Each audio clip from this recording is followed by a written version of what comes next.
మానుకోటలో BRS maha dharna నిర్వహిస్తున్న తరుణంలో ఉమ్మడి వరంగల్ జిల్లా నుంచి పలు సంఘాలు హెచ్చరికలు జారీ చేస్తున్నాయి. మహాధర్నాను అడ్డుకుంటామని వార్నింగ్ ఇస్తున్నాయి. గిరిజనులను అడ్డం పెట్టుకొని రాజకీయం చేస్తున్నారని ఆరోపిస్తున్నాయి సంఘాలు. మహబూబాబాద్లో ఏకంగా ధర్నాని చేశారు. గిరిజన శక్తి వ్యవస్థాపక జాతీయ అధ్యక్షులు శరత్ నాయక్ కేటీఆర్ గోబ్యాక్ అంటూ లంబాడ హక్కుల పోరాట సమితి కూడా ఆందోళన చేపట్టింది. మానుకోటలో చిచ్చు పెట్టొద్దని పోరాట సమితి జిల్లా అధ్యక్షుడు బోడ రమేష్ హెచ్చరించారు.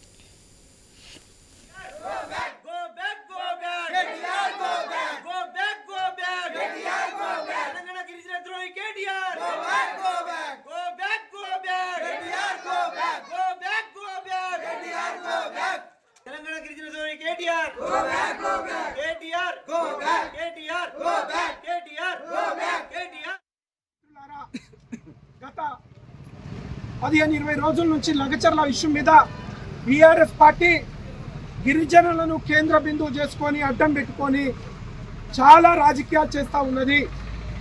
గతంలో తెలంగాణ ఉద్యమంలో మానుకోట ఒక చరిత్ర గల ప్రాంతం, ఒక పోరాట గడ్డ. ఈ పోరాట గడ్డలో తీసుకొచ్చి లగచర్ల ఇష్యూని తీసుకొచ్చి రాజకీయ లబ్ధి పొందాలన్న భాగంగా రేపు ఇక్కడ ధర్నా చేపడతా ఉన్నది.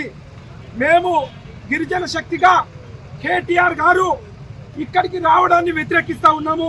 మా రాష్ట్ర కమిటీగా గిరిజన సంఘాలుగా ఇవాళ కేటీఆర్ గారు మానుకోటలో అడుగు పెడితే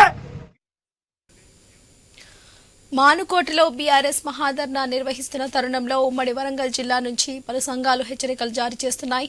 ఇదే విషయానికి సంబంధించి మరిన్ని అప్డేట్స్ మా ప్రతినిధి ప్రశాంత్ అందిస్తారు. ప్రశాంత్, చెప్పండి. ఎస్ వరలక్ష్మి, రేపు బీఆర్ఎస్ పార్టీ తలపెట్టినటువంటి చలో మహబూబాబాద్ లోని లఘుచర్ల గిరిజనులపై జరిగిన దాడి కావచ్చు, అక్రమ కేసులు, అరెస్టుల పైన నిరసన కార్యక్రమానికి బీఆర్ఎస్ పార్టీ పిలుపునిచ్చింది. అయితే మొన్న 2 రోజుల క్రితం పోలీసులు అనుమతి నిరాకరించడంతో హైకోర్టుకు వెళ్లి అనుమతి తెచ్చుకున్నటువంటి బీఆర్ఎస్ పార్టీ రేపు ఉదయం 11 గంటల నుంచి 1 గంటల వరకు 2 గంటల పాటు శాంతియుతంగా ప్రజాస్వామ్యబద్ధంగా నిరసన వ్యక్తం చేసేందుకు హైకోర్టు అనుమతించింది. దానికి అనుగుణంగా కేవలం 1000 మందితో మాత్రమే ఈ యొక్క నిరసన తెలపాలని కూడా హైకోర్టు గైడ్ లైన్స్ కూడా ఇచ్చింది. అయితే ఈ తరుణంలో బీఆర్ఎస్ పార్టీ ఈ యొక్క నిరసన కార్యక్రమానికి సంసిద్ధమవుతున్న తరుణంలో ముఖ్యంగా మానుకోట అంటేనే గిరిజన ప్రాంతము. అక్కడ ఉన్నటువంటి గిరిజనులంతా కూడా బీఆర్ఎస్ పార్టీని తీవ్రంగా వ్యతిరేకిస్తూ ఈ రోజు నిరసన కార్యక్రమం చేపట్టారు. ఎక్కడైతే అక్కడ మానుకోటలో మెడికల్ కాలేజీకి, ఎస్పీ ఆఫీస్ కు, కలెక్టర్ కార్యాలయానికి గిరిజన భూములు గుంజుకొని ప్రభుత్వానికి అప్పగించిన బీఆర్ఎస్ పార్టీ నేతలు మా గడ్డకొచ్చి మాకు చేసిన అన్యాయాన్ని మరోసారి గుర్తు చేస్తారా అంటూ కూడా ఖబర్దార్ అంటూ కూడా గిరిజనుల ద్రోహి కేటీఆర్ ఇక్కడికి రావద్దు, గోబ్యాక్ కేటీఆర్ అంటూ కూడా ఈ రోజు పెద్ద ఎత్తున ఆందోళన చేపట్టారు. లంబాడి హక్కుల పోరాట సమితి ఆధ్వర్యంలో బోడ రమేష్ నాయక్ సారథ్యంలో పెద్ద ఎత్తున కేటీఆర్ వచ్చేటువంటి నిరసన కార్యక్రమాన్ని ఎట్టి పరిస్థితుల్లో మేము ఇక్కడ జరగనివ్వము. కేటీఆర్ మానుకోట గడ్డ మీద అడుగు పెడితే ఖచ్చితంగా గతంలో జరిగినటువంటి గిరిజనులకు అన్యాయం చేసినటువంటి కేటీఆర్ కు బీఆర్ఎస్ పార్టీకి బుద్ధి చెప్పి తీరుతాము. ఎప్పుడు ఎక్కడ అనేది చెప్పకుండా మేము వచ్చేస్తాము.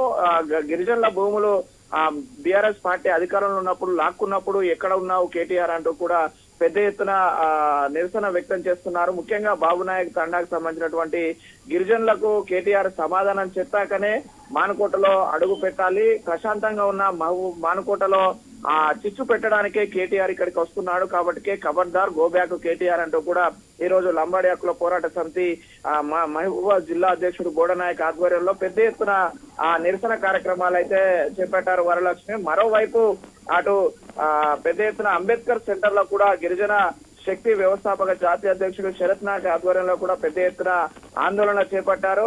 అంబేద్కర్ స్టాచ్యూ కేంద్రంగా నిరసన చెబుతూ రేపు మహబూబాబాద్ లో తలపెట్టిన బీఆర్ఎస్ మహాధర్నాను అడ్డుకొని తీరుతాం. గిరిజనులను అడ్డు పెట్టుకుని బీఆర్ఎస్ నాయకులు రాష్ట్రంలో రాజకీయాలు చేస్తున్నారు. ఇలాంటి గిరిజనుల ద్రోహిగా ఉన్నటువంటి పార్టీ ఏదైనా ఉందంటే అది బీఆర్ఎస్ పార్టీ. అలాంటి పార్టీ నుంచి కేటీఆర్ మాటలు నమ్మి రేపు ఎవరు ఇక్కడికి గిరిజనులు రారు. కేవలము వాళ్ళ రాజకీయ పబ్బం గడపడానికే ఈ యొక్క నాటకాలు ఆడుతున్నారంటూ కూడా స్వయంగా గిరిజన శక్తి వ్యవస్థాపక అధ్యక్షుడు శరత్ నాయక్ ఆధ్వర్యంలో ఈ రోజు మహబూబాబాద్ అంబేద్కర్ సెంటర్ లో పెద్ద ఎత్తున నిరసన కార్యక్రమం కేటీఆర్ కార్యక్రమాన్ని అడ్డుకుంటాము, బీఆర్ఎస్ పార్టీ ఆ నిరసనను ఇక్కడ చేపట్టకూడదు అంటూ కూడా నినాదాలు చేస్తూ పెద్ద ఎత్తున ఆందోళన చేపట్టి మీడియా ముఖంగా బీఆర్ఎస్ పార్టీకి కేటీఆర్ కు ఒక రకమైన సున్నితమైనటువంటి వార్నింగ్ కూడా ఇచ్చారు గిరిజన నేతలంతా. ఇలా గిరిజన సంఘాలన్నీ కూడా రేపటి బీఆర్ఎస్ కార్యక్రమాన్ని తీవ్రంగా వ్యతిరేకిస్తున్నాయి వరలక్ష్మి. ఎందుకంటే గతంలో మహబూబాబాద్ జిల్లా ఏర్పాటు సమయంలో గాని ఆ జిల్లా ఏర్పాటు అయ్యాక గిరిజనులకు కేటాయించిన ఆ పోడు భూములను లాక్కొని ప్రభుత్వ కార్యాలయాలు నిర్మించారు. గతంలో ఇక్కడ ఆ బీఆర్ఎస్ పార్టీ నేతలను గెలిపించిన పాపానికి బీఆర్ఎస్ నేతలంతా మూకుమ్మడిగా అక్కడి మహబూబాబాద్ స్థానిక గిరిజనులకు తీరని అన్యాయం చేశారు. ముఖ్యంగా అక్కడ నిర్మించినటువంటి ఎస్పీ కార్యాలయం కావచ్చు, ప్రస్తుతం ఉన్నటువంటి అటు మెడికల్ కాలేజీ కావచ్చు, ఆ మొత్తం భూములకు గిరిజనులు అక్కడ స్థానిక గిరిజనులు హక్కుదారులు వాళ్లకు గతంలో కాంగ్రెస్ ప్రభుత్వం వైఎస్ రాజశేఖర రెడ్డి సమయంలో ఆ పోడు పట్టాలు ఇచ్చినప్పటికీ కూడా ఆ పట్టా భూములను లాక్కొని ఆ పట్టాలు చెల్లవంటూ కూడా ఒక జీవో ప్రత్యేకమైన జీవో తీసుకువచ్చి ఈ యొక్క ఆ గిరిజనుల భూములను లాక్కున్న పార్టీ బీఆర్ఎస్ పార్టీ. అలాంటి పార్టీ మళ్ళీ వచ్చి ఇదే మైబాద్ గడ్డ మీద ఇక్కడ నిరసన కార్యక్రమాలు చేపడతామంటే కూడా మేము చూస్తూ ఊరుకోబోము. మాకు జరిగిన అన్యాయానికి క్షమాపణ చెప్పి ముక్కుకు నేలకు రాసాకే ఆ కేటీఆర్ ఇక్కడికి రావాలి. ఒకవేళ నిరసన గిరిజనులను పేరుతోటి నిరసన చేపట్టి ఇక్కడ ప్రజల మధ్య చిచ్చు పెట్టి ఆ చల్లగా ఉన్న మహబూబాబాద్ లో చిచ్చు రేపే ప్రయత్నం చేస్తే గనక మేము ఊరుకునేది లేదంటూ కూడా ఆ వార్నింగ్ కూడా ఇస్తున్నారు గిరిజన నేతలు వరలక్ష్మి. మరి ఈ నేపథ్యంలో మొన్ననే 2 రోజుల క్రితము అనుమతి లేని కారణంగా పెద్ద ఎత్తున యుద్ధ వాతావరణం నెలకొంది, హైటెన్షన్ నెలకొంది. పోలీసులు అటు 163 బిఎన్ఎస్ ప్రకారము సెక్షన్ అమలు చేసి కట్టుదిట్టమైన భద్రతా చర్యలు చేపట్టి ఆ ఒక నిరసనను అడ్డుకున్న పరిస్థితి. మరొక ముందుకే ఇటు గిరిజనుల కోసము మేము నిరసన చేపడుతున్నామని బీఆర్ఎస్ నాయకులు చెప్తున్నారు. కానీ స్థానిక గిరిజనులు మాత్రము ఎక్కడో లఘుచర్లలో ఘటన జరిగితే మా మహబూబాబాద్ గిరిజనులకు ఏంటి సంబంధం, ఇక్కడ గిరిజనుల మధ్య చిచ్చు పెట్టడానికి రెచ్చగొట్టడానికే కేటీఆర్ వస్తున్నాడు, మాకు తీరని అన్యాయం చేసిన కేటీఆర్ ఇక్కడికి వస్తే ఖబర్దార్, తెలంగాణ గిరిజన ద్రోహి ఎవరైనా ఉన్నారంటే అది కేటీఆర్ మాత్రమే అంటూ కూడా ఈ రోజు పెద్ద ఎత్తున నిరసన కార్యక్రమాలు చేపట్టి ఆ యొక్క కార్యక్రమాన్ని అడ్డుకొని తీరుతామని చెప్పేసి వరలక్ష్మి పెద్ద ఎత్తున ఈ ఒక గిరిజన నేతలు గిరిజన సంఘాలు అయితే ఆ వార్నింగ్ ఇస్తున్న పరిస్థితి అయితే ఉంది. అయితే ఈ నేపథ్యంలో మరి ఇటు పోలీసులు హైకోర్టు ఇచ్చినటువంటి ఆంక్షల మేరకు సభ నిర్వహణకు అనుమతి అయితే ఇచ్చారు. ఒకవైపు సభకు అనుమతి హైకోర్టు గైడ్ లైన్స్ ద్వారా ఇచ్చినప్పటికీ కూడా స్థానిక నేతలు గిరిజనులు మరి అడ్డుకుని తీరితే గనక ఒకవేళ శాంతి భద్రతల సమస్యలు వస్తాయని గనక ఒకవేళ మళ్ళీ గనక అదైతే పోలీసులు ఆ యొక్క హైకోర్టు కూడా హైకోర్టు ఉత్తర్వులను కూడా రద్దు చేసే అవకాశం ఉంటుంది వరలక్ష్మి. ఎందుకంటే ఆ మానుకోటలో గతంలో చూసుకుంటే తెలంగాణ ఉద్యమంలో అటు ఉమ్మడి ఆంధ్రప్రదేశ్ లో కావచ్చు సమైక్యవాదం పేరుతో జగన్ వచ్చిన సందర్భంగా ఆ మానుకోట రైల్వే స్టేషన్ మొత్తము కూడా పెద్ద ఎత్తున ఆందోళన జరిగింది వరలక్ష్మి. మరొకసారి అలాంటి ఆందోళన జరగకుండా ఉండేందుకైతే పోలీసులు కట్టుదిట్టమైన చర్యలు తీసుకుంటున్నారు Varalakshmi. Right Prashant, thank you.